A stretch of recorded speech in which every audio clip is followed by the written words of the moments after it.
ओम शांति। आज 1 फरवरी 2025 के बाबा के अनमोल मधुर महावाक्य सुनेंगे। आज की मुरली में बाबा हम बच्चों को ओम शांति का अर्थ स्वरूप में स्थित होना सिखाते हैं। बाबा कहे तुम आत्माओं का स्वधर्म शांति है, तुम्हारा देश शांति धाम है और तुम आत्मा शांत स्वरूप हो, इसलिए तुम कभी भी शांति मांग नहीं सकते हो। शांति के सागर पिता की संतान हो तो शांति मांगना नहीं है, उस स्वरूप में स्थित हो जाना है।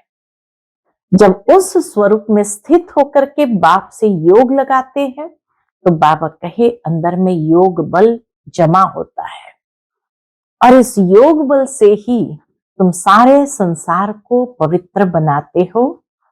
कितने थोड़े बच्चे हैं जो बाबा कहे योग बल से ये सारा पहाड़ उठाए सोने का पहाड़ बना देते हो या सोने का पहाड़ स्थापन कर देते हो, जहां 5 तत्व भी सतो प्रधान होंगे और अच्छा फल देंगे। सतो प्रधान तत्व से ये शरीर भी सतो प्रधान होगा। तो बाबा कहे तुम बच्चों को अब इस बल को अपने अंदर जमा करना है। सुनते हैं आज के बाबा के अनमोल मधुर महावाक्य। ओम शांति। मीठे बच्चे, तुम आत्माओं का स्वधर्म शांति है, तुम्हारा देश शांति धाम है, तुम आत्मा शांत स्वरूप हो, इसलिए तुम शांति मांग नहीं सकते। आज की मुरली से प्रश्न है, तुम्हारा योग बल कौन सी कमाल करता है? उत्तर है, योग बल से तुम सारी दुनिया को पवित्र बनाते हो। तुम कितने थोड़े बच्चे योग बल से ये सारा पहाड़ उठाए सोने का पहाड़ स्थापन करते हो। 5 तत्व सतो प्रधान हो जाते हैं, अच्छा फल देते हैं। सतो प्रधान तत्व से ये शरीर भी सतो प्रधान होते हैं, वहां के फल भी बहुत बड़े बड़े स्वादिष्ट होते हैं। ओम शांति।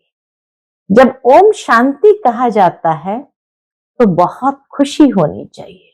बाबा कहे ओम शांति कहते ही बहुत खुशी होनी चाहिए, क्योंकि वास्तव में आत्मा है ही शांत स्वरूप, उसका स्वधर्म ही शांत है। इस पर सन्यासी भी कहते हैं, शांति का तो तुम्हारे गले में हार पड़ा है। कहते हैं ना, शांति का तो गले में हार पड़ा है। शांति को बाहर कहां ढूंढते हो? आत्मा स्वतः शांत स्वरूप है। इस शरीर में पाठ बजाने आना पड़ता है। आत्मा सदा शांत रहे तो कर्म कैसे करेंगे? कर्म तो करना ही है। हाँ, शांति धाम में आत्माएं शांत रहती है, लेकिन इस दुनिया में शांति में बैठ नहीं जाना है। शांत स्वरूप जरूर हो, लेकिन कर्म भी करना है। शांति धाम में आत्माएं शांत रहती है, वहां शरीर है नहीं। ये कोई भी सन्यासी आदि नहीं समझते कि हम आत्मा है, शांति धाम में रहने वाली है। बच्चों को समझाया गया है, शांति धाम हमारा देश है। फिर हम सुख धाम में आकर पाठ बजाते हैं। फिर रावण राज्य होता है दुख धाम में।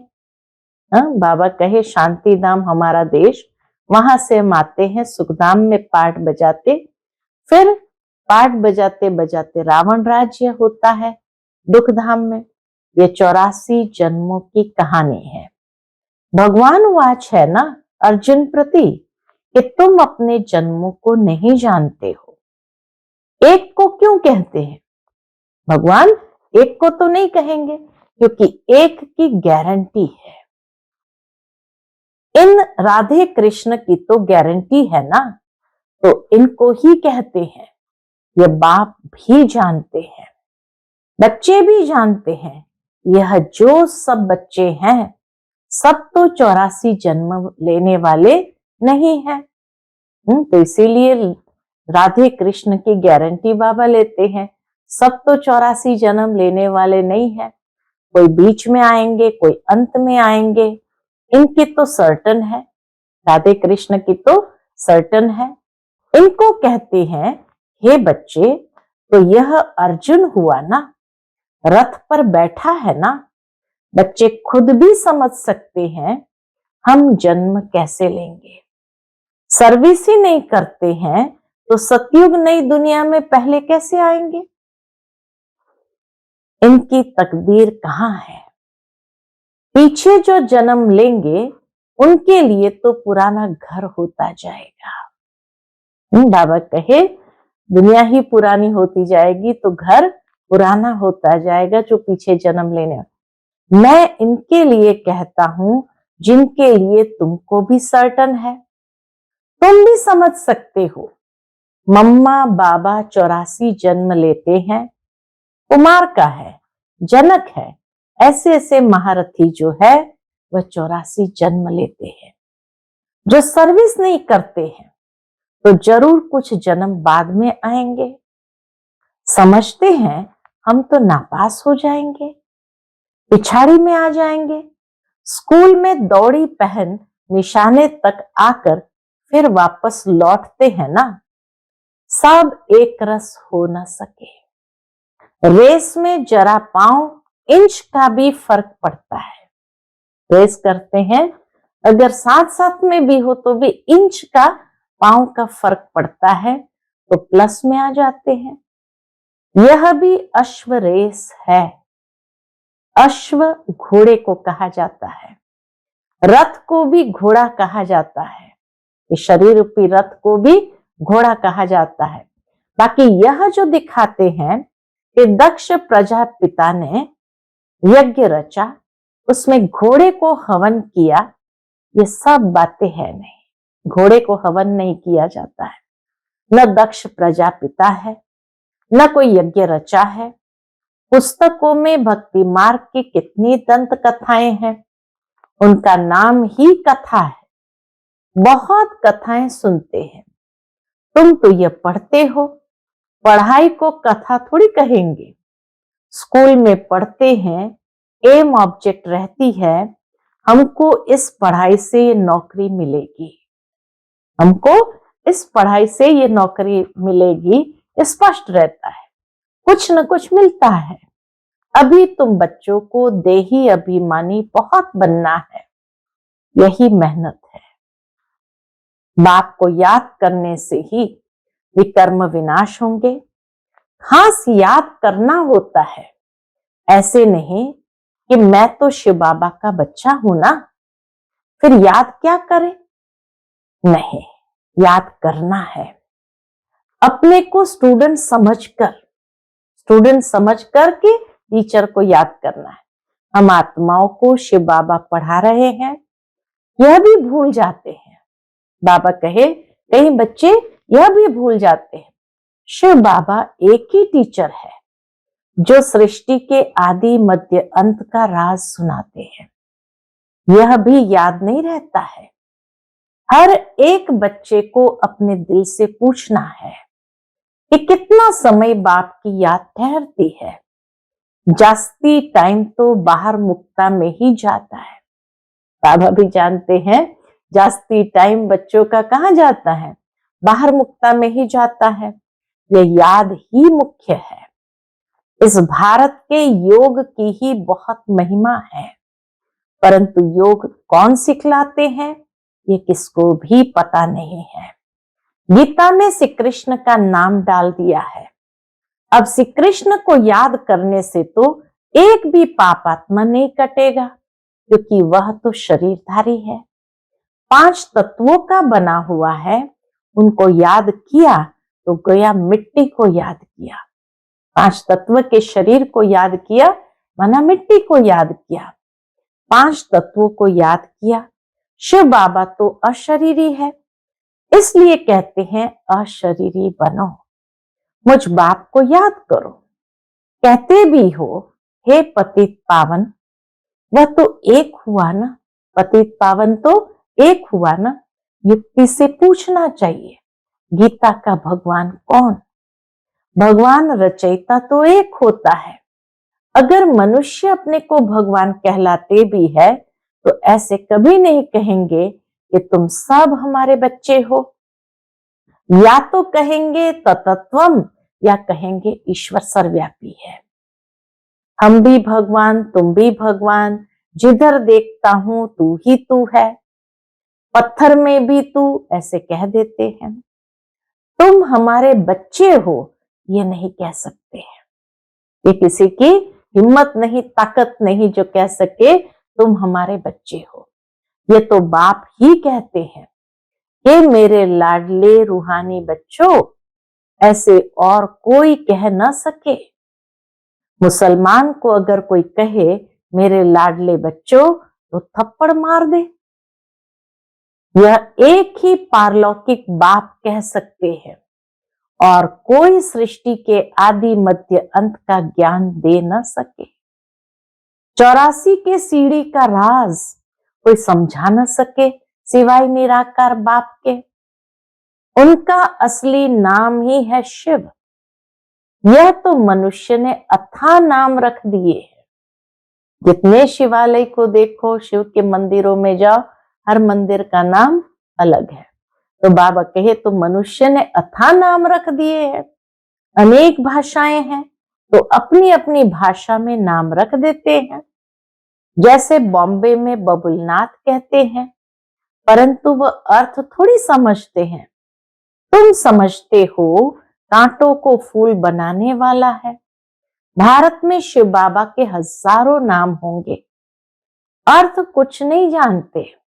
बाप बच्चों को ही समझाते हैं, उसमें भी बच्चों को समझाते, उसमें भी माताओं को बाबा जास्ती आगे रखते हैं।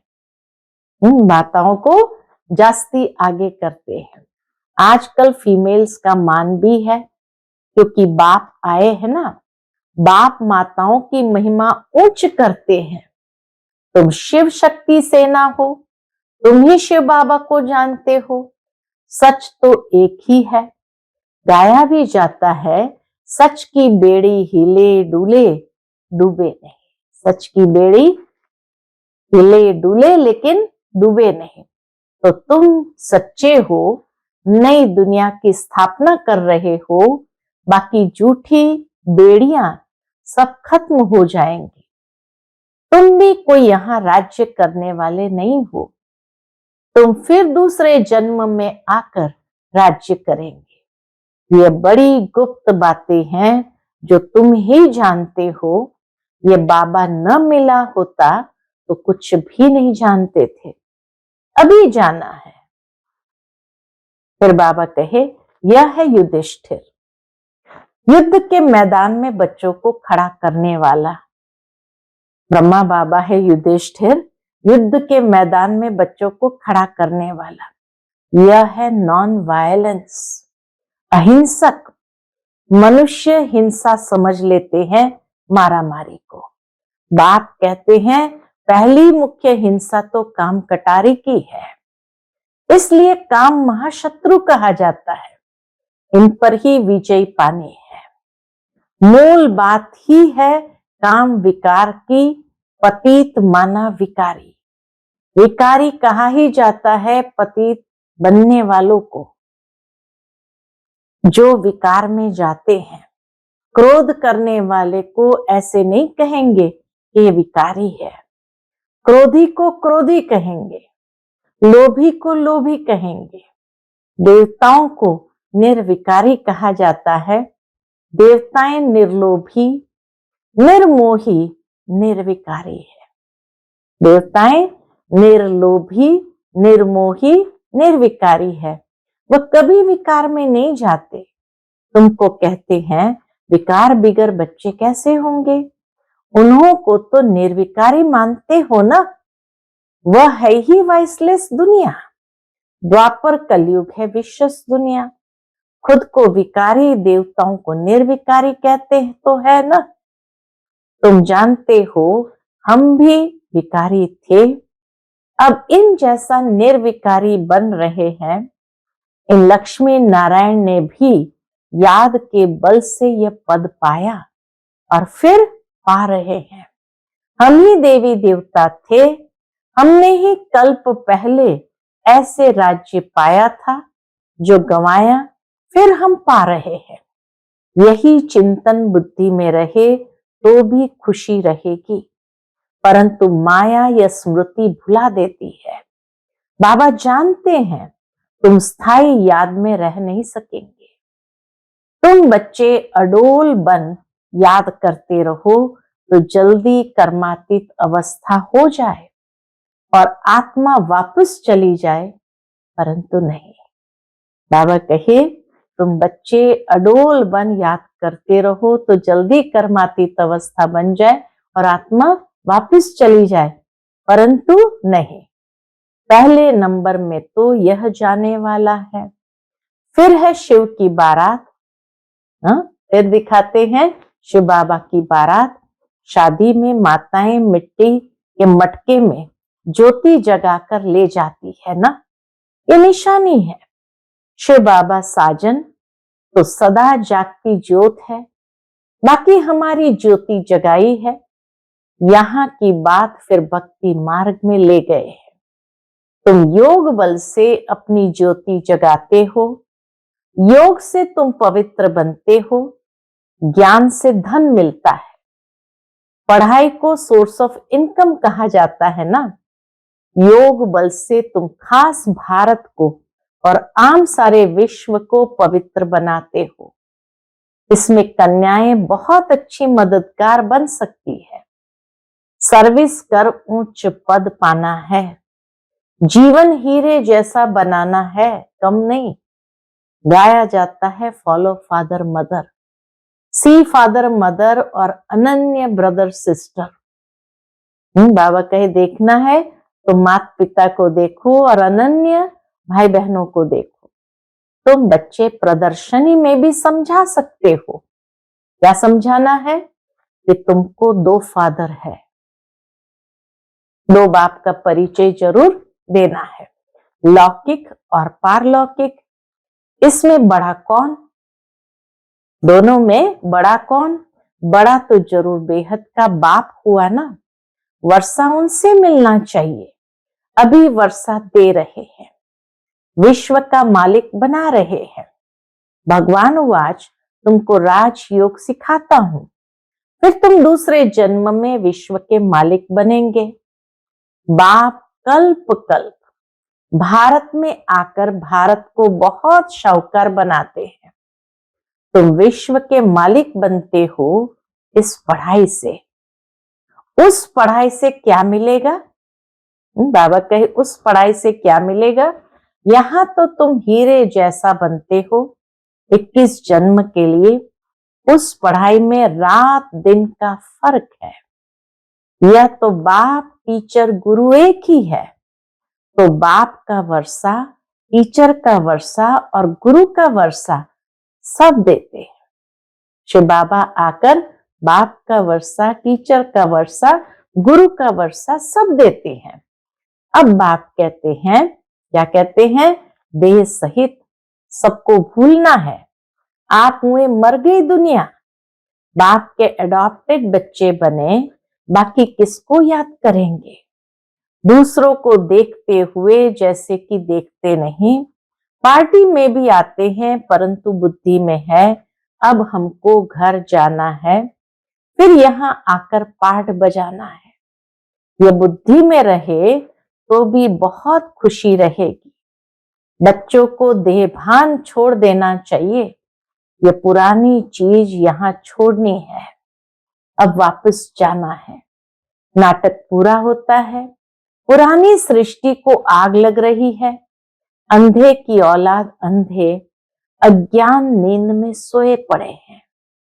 मनुष्य तो समझेंगे ये सोया हुआ मनुष्य दिखाया है, परंतु ये अज्ञान नींद की बात है जिससे तुम जागते हो। ज्ञान अर्थात दिन है सतयुग, अज्ञान अर्थात रात है कलयुग। ये बड़ी समझने की बातें हैं। कन्या शादी करती है तो माता पिता सास ससुर आदि भी याद आएगा। उनको भूलना पड़े। ऐसे भी युगल है जो सन्यासियों को दिखाते हैं। हम युगल बनकर कभी विकार में नहीं जाते हैं। ज्ञान तलवार बीच में है, बाप का फरमान है, पवित्र रहना है। देखो रमेश उषा है, कभी भी पतित नहीं बने हैं। यह डर है अगर हम पतित बने तो 21 जन्मों की राजाई खत्म हो जाएगी, देवाला मार देंगे। ऐसे कोई कोई फेल हो पड़ते हैं। गंधर्व विवाह का नाम तो है ना, तुम जानते हो पवित्र रहने से पद बहुत ऊंचा मिलेगा। एक जन्म के लिए पवित्र बनना है। योग बल से कर्मेंद्रियों पर भी कंट्रोल आ जाता है। योग बल से तुम सारी दुनिया को पवित्र बनाते हो। तुम कितने थोड़े बच्चे योग बल से ये सारा पहाड़ उड़ाए सोने का पहाड़ स्थापन करते हो। मनुष्य थोड़ी समझते हैं। बाबा कहे मनुष्य थोड़ी ये बात समझते हैं। वह तो गोवर्धन पर्वत पिछाड़ी परिक्रमा देते रहते हैं। ये तो बाप ही आकर सारी दुनिया को गोल्डन एजेड बनाते हैं। ऐसे नहीं कि हिमालय कोई सोने का हो जाएगा। बाबा के ऐसे नहीं कि हिमालय कोई सोने का हो जाएगा, वहां तो सोने की खानियां भरतू हो जाएंगी। 5 तत्व सतो प्रधान है, फल भी अच्छा देते हैं। सतो प्रधान तत्व से ये शरीर भी सतो प्रधान होते हैं। वहां के फल भी बहुत बड़े बड़े स्वादिष्ट होते हैं। नाम ही है स्वर्ग। तो अपने को आत्म समझ बाप को याद करने से ही विकार छूटेंगे। देह अभिमान आने से विकार की चेष्टा होती है। योगी कभी विकार में नहीं जाएंगे। ज्ञान बल तो है, परंतु योगी नहीं होगा तो गिर पड़ेगा। जैसे पूछा जाता है पुरुषार्थ बड़ा या प्रारब्ध, तो कहते हैं पुरुषार्थ बड़ा। वैसे इसमें कहेंगे योग बड़ा। योग से ही पतित से पावन बनते हैं। अब तुम बच्चे तो कहेंगे हम बेहद के बाप से पढ़ेंगे। मनुष्य से पढ़ने से क्या मिलेगा? मास में क्या कमाई होगी? यह तुम एक एक रत्न धारण करते हो। यह है लाखों रुपए के। वहां पैसे की गिनती नहीं की जाती, अनगिनत धन होता है। सबको अपनी अपनी खेतियां आदि होती है। अब बाप कहते हैं हम तुमको राजयोग सिखलाते हैं। यह है एम ऑब्जेक्ट। पुरुषार्थ करके ऊंच बनना है। राजधानी स्थापन हो रही है। इन लक्ष्मी नारायण ने कैसे प्रारब्ध पाई? इनकी प्रारब्ध को जान गए तो बाकी क्या चाहिए। अभी तुम जानते हो कल्प 5000 वर्ष बाद बाप आते हैं। 5000 वर्ष के बाद, कल्प के बाद बाप आते हैं। आकर भारत को स्वर्ग बनाते हैं। तो बच्चों को सर्विस करने का उमंग होना चाहिए। जब तक कोई को रास्ता नहीं बताया है, खाना नहीं खाएंगे। इतना उल्लास उमंग हो तब ऊंच पद पा सकते हैं। अच्छा, मीठे मीठे सिकिलते बच्चों प्रति माता पिता बाप दादा का याद प्यार और गुड मॉर्निंग। रूहानी बाप की रूहानी बच्चों को नमस्ते। हम सभी रूहानी बच्चों की रूहानी माता पिता बाप दादा को याद प्यार, गुड मॉर्निंग और नमस्ते नमस्ते। शुक्रिया बाबा, शुक्रिया। आज की मुरली से धारणा के लिए मुख्य सार है। पहली पॉइंट, ईश्वरीय सर्विस कर अपना जीवन 21 जन्मों के लिए हीरे जैसा बनाना है। माता पिता और अनन्य भाई बहनों को ही फॉलो करना है। दूसरी पॉइंट, कर्मातीत अवस्था बनाने के लिए देह सहित सबको भूलना है। अपनी याद अडोल और स्थायी बनानी है। देवताओं जैसा निर्लोभी, निर्मोही, निर्विकारी बनना है। देवताओं जैसा निर्लोभी, निर्मोही, निर्विकारी बनना है। आज का बाप दादा का मधुर वरदान हम बच्चों के प्रति तड़पती हुई आत्माओं को 1 सेकंड में गति सदगति देने वाले मास्टर दाता भव। तड़पती हुई आत्माओं को 1 सेकंड में गति सदगति देने वाले मास्टर दाता भव। जैसे स्थूल सीजन का इंतजाम करते हो, सेवाधारी सामग्री सब तैयार करते हो जिससे किसी को कोई तकलीफ ना हो, समय व्यर्थ न जाए, ऐसे ही अब सर्व आत्माओं की गति सदगति करने की अंतिम सीजन आने वाली है। तड़पती हुई आत्माओं को क्यू में खड़ा करने का कष्ट नहीं देना है, आते जाए और लेते जाए। इसके लिए एवर रेडी बनो। पुरुषार्थी जीवन में रहने से ऊपर अब दातापन की स्थिति में रहो। पुरुषार्थी जीवन में रहने से ऊपर अब दातापन की स्थिति में रहो। हर संकल्प, हर सेकंड में मास्टर दाता बन करके चलो। आज का स्लोगन है, हजूर को बुद्धि में हाजिर रखो तो सर्व प्राप्तियां जी हजूर करेगी। हजूर को बुद्धि में हाजिर रखो तो सर्व प्राप्तियां जी हजूर करेगी। फरवरी मास का अव्यक्त इशारा है, एकांत प्रिय बनो, एकता और एकाग्रता को अपनाओ। एकता के साथ एकांत प्रिय बनना है। एकांत प्रिय वह होगा जिनका अनेक तरफ से बुद्धि योग टूटा हुआ होगा और एक का ही प्रिय होगा। एक प्रिय होने कारण एक की ही याद में रह सकता। एक प्रिय होने कारण एक की ही याद में रह सकता। एकांत प्रिय अर्थात एक के सिवाय दूसरा न कोई। सर्व संबंध सर्व रसनाएं एक से लेने वाला ही एकांत प्रिय हो सकता है। सर्व संबंध सर्व रसनाएं एक से लेने वाला ही एकांत प्रिय हो सकता है। शाह ओम।